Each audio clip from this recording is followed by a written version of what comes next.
그리고 많은 분들이 이런 고민도 많이 합니다. 밥 먹었는데 뭐가 또 먹고 싶다. 간식이 계속 당긴다. 이런 경우에 CGM을 보면 그 이유를 확인할 수 있습니다.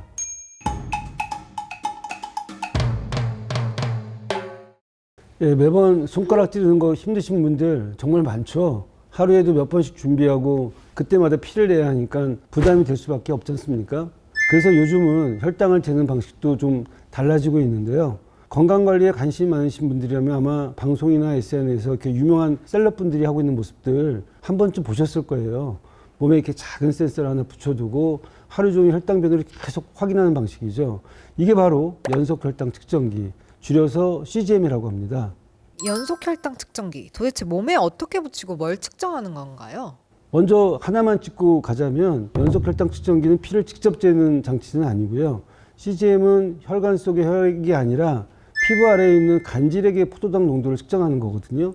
간질액 속 포도당은 혈당의 변화와 거의 같은 방식으로 움직이기 때문에 하루 전체의 혈당 흐름을 보는데 굉장히 유용합니다. 측정 방법은 센서를 피부에 이렇게 붙이면 안쪽으로 아주 얇은 필라멘트가 들어가고요. 이 센서가 24시간 내내 포도당 변화를 감시합니다. 이 측정된 값으로 자동으로 이렇게 스마트폰이나 전용 수신기로 전송돼서 지금 혈당이 오르는지 떨어지는지 이렇게 추세를 바로 확인할 수 있거든요. 사용 방법은 생각보다 아주 간단합니다. 센서를 붙이고 한번 장착하면 따로 손댈 것 없이 자동으로 측정이 시작되고요. 보통 센서 붙이는 위치는 이렇게 상안 뒤쪽, 그다음에 복부, 허리 옆쪽을 이렇게 권장하거든요. 이 위치가 중요한 이유는 부착 위치에 따라 이 측정의 정확도나 센서 유지력이 달라질 수 있기 때문입니다. 그리고 이렇게 센서를 넣을 때 그 아픈지 많이들 물어보시는데 센서를 넣을 때 사용하는 바늘은 순간적으로 쓰이고 바로 빠집니다. 몸 안에 남아있는 건 바늘이 아니고요. 실처럼 아주 얇은 필라멘트이거든요. 개인차가 있을 수 있지만 대부분 이렇게 목이 한번 물린 정도? 그 정도의 느낌이기 때문에 들어갔는지도 모를 정도로 통증을 못 느낍니다. 그럼 CGM은 당뇨 환자만 사용하는 걸까요? 아니면 일반인도 사용해도 되는 걸까요? 연속 혈당 측정기는 원래 당뇨병 환자의 혈당 관리를 위해서 개발된 장비 맞습니다.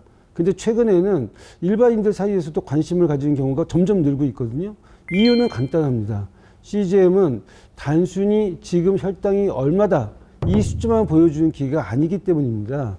CGM의 가장 큰 특징은 24시간 동안의 혈당 변화를 계속 보여준다는 점입니다. 언제 혈당이 올라가고 떨어지는지가 눈으로 그대로 보이는 거거든요. 그래서 눈에 보이는 건강관리가 가능한 거죠.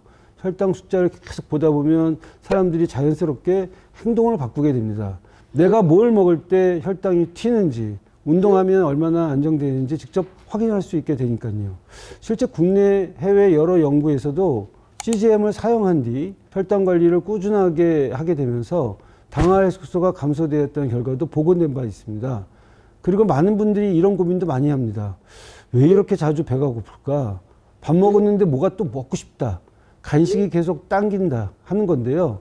이런 경우에 CGM을 보면 그 이유를 확인할 수 있습니다. 기사에서 나온 그림을 보면 같은 탄수화물을 먹었는데도 사람마다 혈당 곡선이 다르게 올라가는 것을 볼 수 있습니다. 즉 같은 음식을 먹어도 사람마다 혈당 반응은 완전히 다르다는 거죠. 그런데 문제는 따로 있습니다. 바로 혈당이 급하게 올라갔다가 급하게 떨어질 때, 이때 몸은 에너지가 부족하다고 착각하고 다시 배고프다는 신호를 보내거든요. 이걸 흔히 가짜 배고픔이라 하고요. 이런 현상이 바로 혈당 스파이크라고 합니다. 요즘 이야기하는 혈당 다이어트 핵심도 바로 이겁니다. 이 혈당 스파이크를 줄이자는 것이죠. 그래서 요즘 CGM을 이용해서 내 몸에 맞는 식사 패턴을 찾는 분들이 늘어나고 있고요. 해외에서는 이미 웰니스나 다이어트 목적으로 활용하는 사례들도 많아지고 있습니다. CGM은 식사뿐만 아니라 운동했을 때 혈당이 어떻게 변하는지, 스트레스를 받았을 때 어떤 반응이 오는지, 심지어 수면 중 혈당 패턴까지도 확인할 수가 있습니다. 이런 이유로 해외에서는 단순한 혈당 측정 기기를 넘어서서 생활 습관을 점검하는 도구로 활용되고 있는 거죠. 혈당계와 왜 숫자가 다른 걸까요? 그거는 이제 측정하는 위치가 다르기 때문입니다. 혈당계는 손끝에서 나온 혈액으로 바로 혈당을 재고요. CGM은 피부 아래에 있는 간질액의 포도당 농도를 측정합니다. 간질액은 혈당 변화를 그대로 따라가긴 하는데 보통 몇 분 정도의 시간차가 있거든요. 그래서 식사 직후나 혈당이 빠르게 변하는 상황에서는 숫자가 다르게 보일 수도 있습니다. 몇 가지 상황에서는 일시적으로 또 값이 흔들릴 수 있습니다. 센서를 처음 붙인 직후 12시간에서 24시간 정도, 운동 직후, 수분 섭취가 부족할 때 또는 센서가 제대로 붙지 않았을 때도 그렇습니다. 그러면 운동하면 왜 혈당이 오를까요? 운동을 시작하면 몸에서 아드레날린, 코티졸 같은 호르몬이 나오는데 이 호르몬들이 간에서 저장된 포도당을 이렇게 꺼내도록 만들기 때문입니다. 그래서 운동 직후에는 혈당이 잠깐 올라갈 수 있거든요. 운동을 지속하면 근육이 포도당을 사용하면서 혈당은 다시 안정되는 경우가 많고요. 운동이 아니더라도요. 면접이라든지 중요한 회의, 시험과 같이 긴장하는 상황에서는 혈당이 또 오를 수도 있습니다. 샤워할 때나 수영할 때, 잠잘 때 괜찮을까요?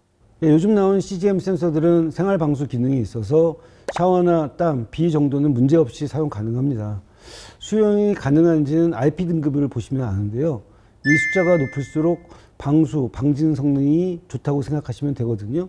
일반적으로 IP67 등급이면 샤워는 물론이고 잠깐 물에 들어갔다 나오는 정도까지는 괜찮고요. IP68 등급은 그보다 한 단계 높은 수준이라고 생각하시면 되는데 수영처럼 물에 노출되는 시간이 좀 길어도 사용할 수 있는 제품이거든요.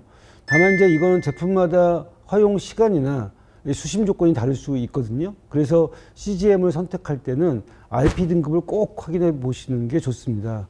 그리고 잘 떨어지지 않을까 걱정하시는 분들도 있는데요. 요즘 센서들은 접착력도 좋아져서 일상생활 중에는 떨어지는 경우는 드뭅니다. 다만 잘 때는 센서가 계속 눌리는 위치는 피하는 게 좋습니다. 필요하면 보강 패치를 붙이는 것도 도움이 되고요. 그리고 집에서 반려동물이 센서를 건드리는 경우도 가끔 있는데 이 정도만 좀 주의해 주시면 될 것 같습니다.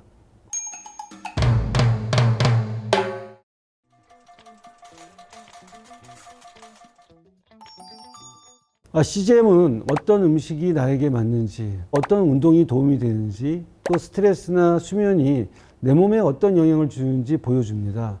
당뇨병이 있든 없든 이런 변화를 직접 보고 관리하고 싶은 분들에게는 충분히 활용할 수 있는 관리 도구라고 생각합니다.